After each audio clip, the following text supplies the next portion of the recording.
I am Honorary Past Grandmaster Norris L. McVea Sr., born September the 22nd, 1929, in Welder, Texas. At the age of 6, my family and I moved from Welder to San Antonio, Texas. I attended elementary school, and I also attended and graduated from Wheatley High School in San Antonio, Texas. I got married, worked for a contractor.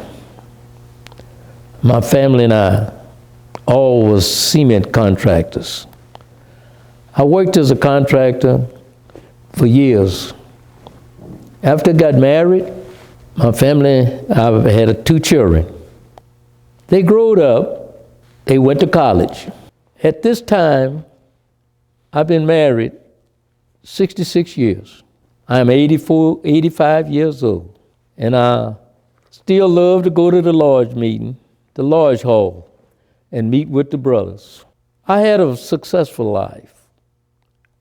I was a contractor for 30-some years. I'm a deacon in my church, chairman of the trustee board, chairman of the finance committee. And I've been there chairman of the trustee board for about 30-some years and still the chairman of the trustee board. For years, I stayed there and worked hard. And I think I did a good job. My social life. I'm a Mason. I was a Optimus Club. I joined the Optimus Club. I worked at the city as a commissioner for 4 years, city commissioner for 4 years in San Antonio over housing. I was vice president of San Antonio Development Agency in San Antonio. I worked there and then I became the president. For years, I worked with that committee. I worked in various places in the city, and I've did quite a few things. And I like to travel a lot. Not to brag, but I've been to Hawaii 3 times on vacation, my wife and I. And I've traveled to all the 48 states except 2. And I'm still at my church and going to my lodge meetings. And I owe it all to a few brothers at my church, at my lodge, that keeps me going. When I was young and was old enough to know the difference between masons and cement workers and all that, I saw my father one day when I was in the house. He dressed up in a black suit, and I was young then, real young. And I kept asking my mother, what is Daddy going to? And she told me that your dad is a Mason. I was very young at that time. And I said, I want to be like one of them. I looked at the way he was dressed with this black suit on, this bow tie. It just impressed me to say that that's what I want to be when I grow up. I didn't know anything what Mason was, but that suit and the way he dressed and the way he carried himself made me want to be one. And when I grew up and I was 21, I joined the Masons. I joined the Masons.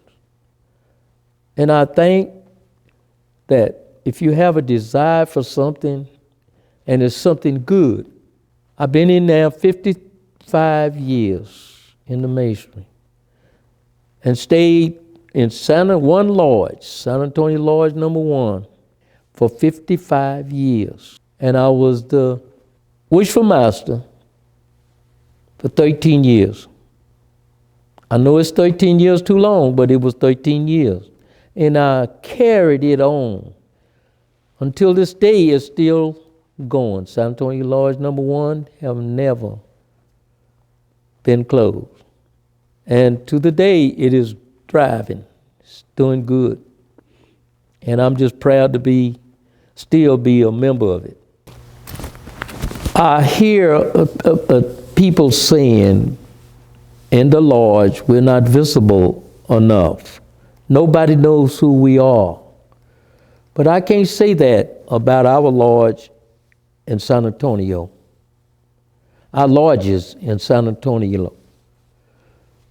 When Martin Luther King's Day, we meet up with the rest of the organizations and lay a wreath at Luther King's statue. We're visible. Everyone is there. Mayors, lawyers, doctors, and all is there. And they look at us and they say, who are those people? And then somebody will tell them they're the Masons. That lets you know we're being seen then. And then we can't leave out the Martin Luther King March. We are real visible in the March of King's March. Because then we have thousands of people in the march and we are in the mix of them. And they'll see us. They know who we are then when they see us. So we are visible in a lot of things. We go to churches. We have church meetings. We go to churches and as a Masons, we have about 6 lodges in our town. And then every so often, all the lodges, each lodge go to some church during their year, and they are being seen. We do a lot of things in the city for the young people, and we are being seen. I think now a few people is noticing us the more because we are being seen in churches with the young people, organizations that's helping people. So a lot of people know Masonry. And I just like to say, when you love to see the brothers is when you go to the Grand Lodge. When you go to the Grand Lodge and see hundreds of guys in those black suits, it's a sight to see. There you're there with the Grand Master and all of his group. It's a sight to see. A man have to remember these kind of things. Life is short, but sometime when you get to see a lot, you remember all of that. And when you can grow old, then you can look back at the years that you went to the Grand Lodge meetings and things. Then you'll be able to tell more young people what Masonry is all about. They don't know, and if you don't tell them, they'll never know. All they will see you is in that black suit. We have to be where we can go and tell people about Masonry. And we don't want to forget, the older members don't want to forget that they still have something to say about Masonry. They'll tell them things that the young ones do not know. And that will help them want to be a Mason by the older people telling them about how they come across.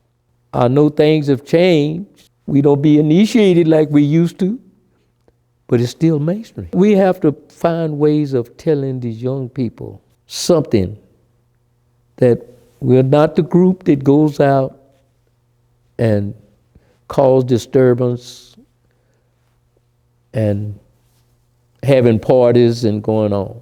We have social core.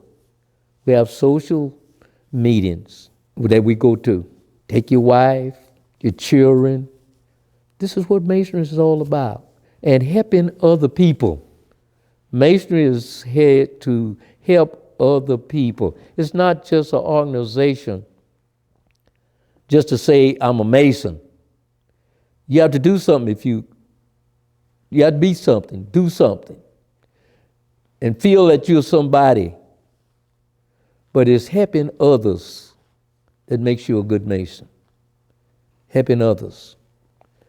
And being a true and upright man, that the young people will see something in you that they want to be. But if they don't see something in you, your Masonry haven't told anybody nothing. But you need to talk to them. Tell them how you came up.